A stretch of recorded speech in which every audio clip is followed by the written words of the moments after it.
Okay, welcome back, and we're going to be doing a lecture. I'm going to be doing a lecture on direct lighting for interior. We went over nighttime lighting, so daytime is much easier to do. So we won't have any indirect lighting, which means light bulbs, or we won't have any lights on in the room. So it's really imperative that you guys have windows so light can come through.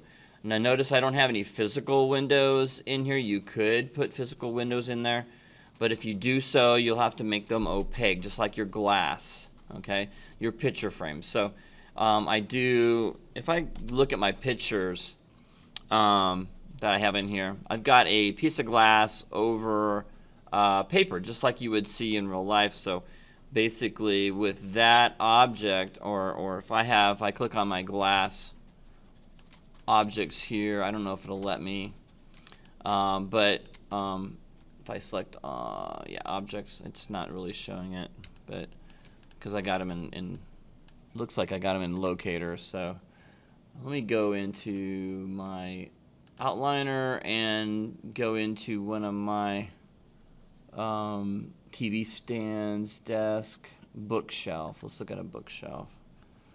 There might be glass in there, but sometimes you can take, if you're having problems with glass in front of things, you have to make them opaque. I'm not sure why it's not selecting it, but if you make it opaque, you got two spots where you can do that. So I'll show you really quick. So under Arnold, you have the opacity setting here. So if you want to see through something, you have to turn that off. You also have another spot that you would have to find it, and that's under geometry. And you have to turn the opacity up on that to make it black. So white meaning totally opaque, and black meaning that you can see through it. So there's two areas for glass that you need to, if it's not working the way you want it to work, you have to turn the opacity down here. Okay? Now glass doesn't need that if you just have a glass by itself. So if I click on this glass, it's impossible, you can't see it, right? So you can see the opacity's turned up here on this one, but if I go back a little bit into the shape node, okay?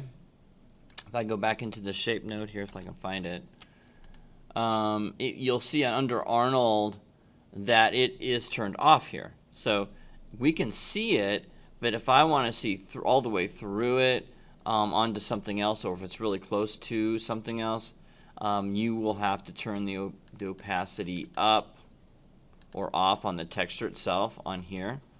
Okay, so there's two areas that there's opacity on an object. Okay, all right, just keep that in mind.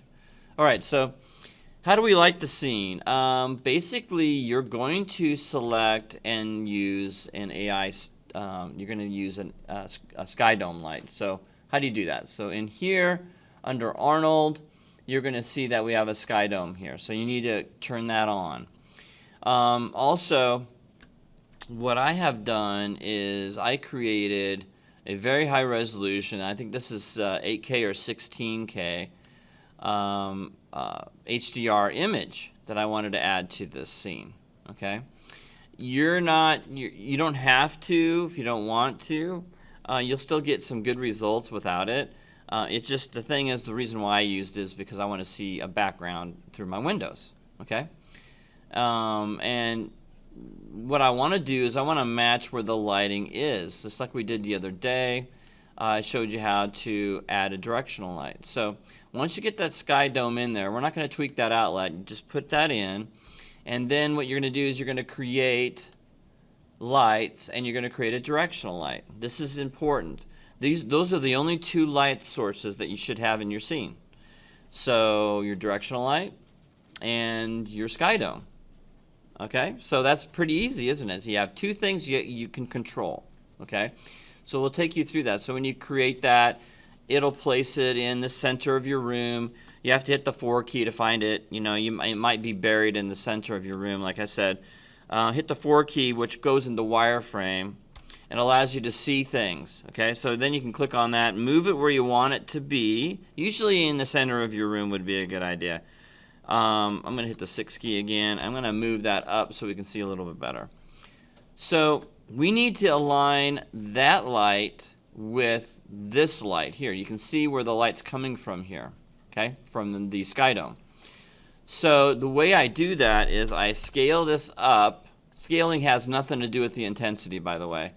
So I'm going to scale this up so I can see what direction. So the arrows are pointing the direction, and you can see that I'm lining that directional light with the direction of the sun.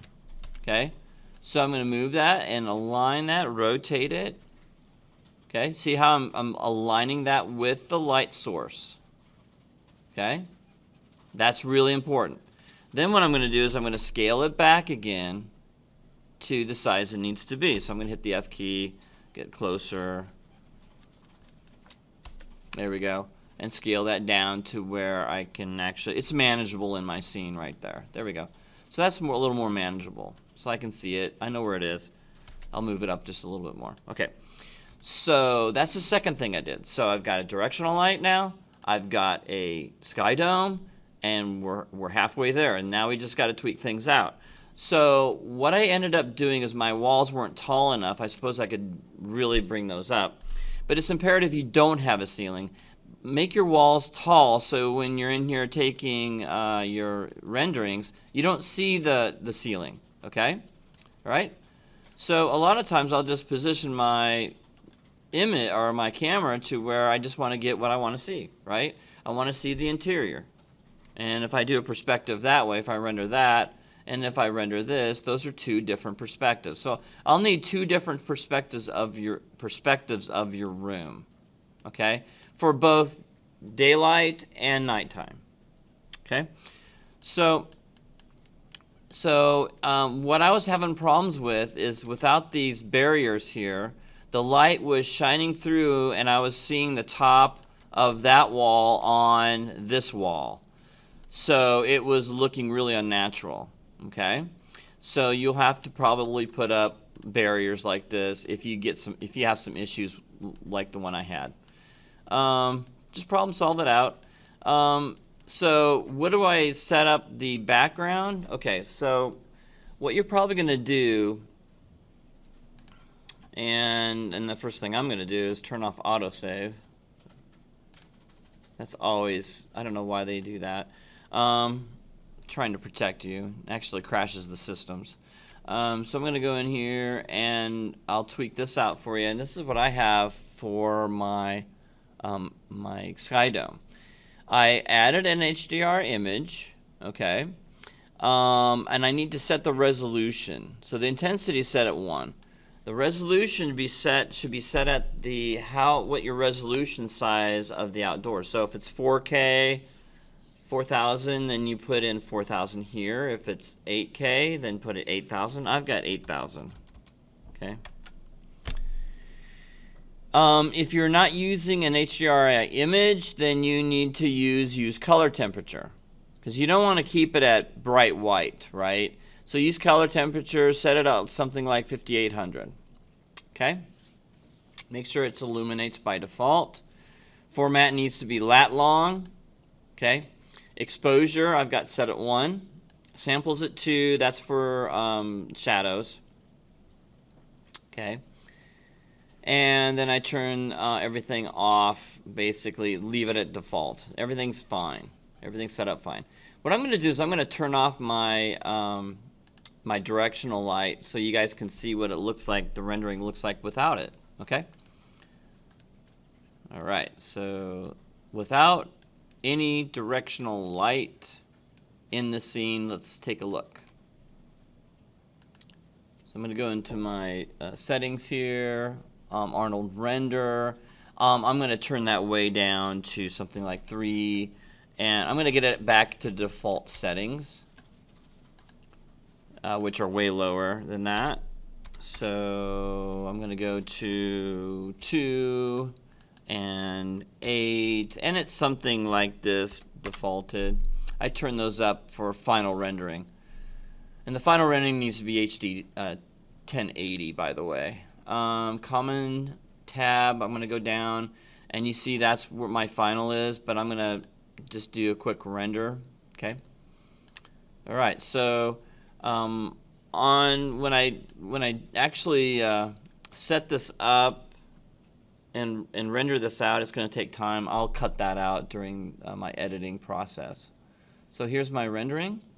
They're ugly anyway. Why show them if you don't need to? My ceilings, my walls are very tall. The point that I'm making is that it allows you to actually see the natural light coming through, and it looks really good. By itself, it doesn't look bad at all, and you can see the light coming through here. Very nice. Okay. Now,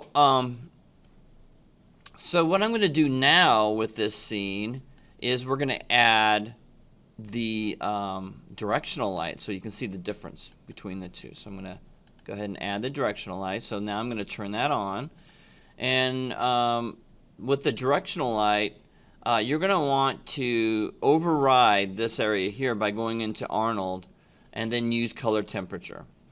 The color temperature is at 5800. I've got exposure set at 4800. That is very high, as you can probably understand. The angle is 0.5. That gives me that diffuse, beautiful, diffuse shadows from the windows. My samples are 2. My shadow density is at 1, and everything else is the same. Okay. Now I did change this samples from 1 to 2, and I did make these changes here. Okay. Everything else is the same. Okay. So now you can see this is a great start. This is where you're going to start at. Again, the exposure is the amount of light that the directional light is emitting. The intensity has to be set at around 1. You don't need to go any higher than that. The exposure is really how I'm controlling it. And then the angle is diffusing the shadows. Okay? That's what that means. That's what I've done. So now I'm going to render this. Okay? I'll render that again. Here we go. And now we can start seeing the differences. Okay? So the light's coming in through the windows. Sometimes we have to tweak the two together to make sure that they're both working properly. That's really important. Okay, but that's how we can get some really nice looking lighting. Okay, so if I'm off a little bit with the lighting, the two pieces, like let me show you a minute. So here's the one before I had before. Okay, look at the difference between this one and then this one. Okay, all right. So it's a big enough change to make a huge difference on how your lighting is actually showing, and we need to match that lighting a little bit better. Okay, in the windows, and yeah, I really can't tell it here, but if I were to rotate my frame around like this. And get a different perspective of the scene here, something like that, so I can see my scene, okay, this side of the scene, and if I render this out, you can kind of see differences here. So it takes time. So we've got some areas right here. You can see where there's like a shadow of the lighting scenario from the outside because of the brightness of the light that's shining through and illuminating the inside. So there's a couple things I need to fix in here to fix the lighting. So I can either turn the lighting off so I don't see a double shadow or a double hint or a ghosting of a shadow right here. So you can change this directional light to match this one, and you just got to play with it until you get it just right. Okay?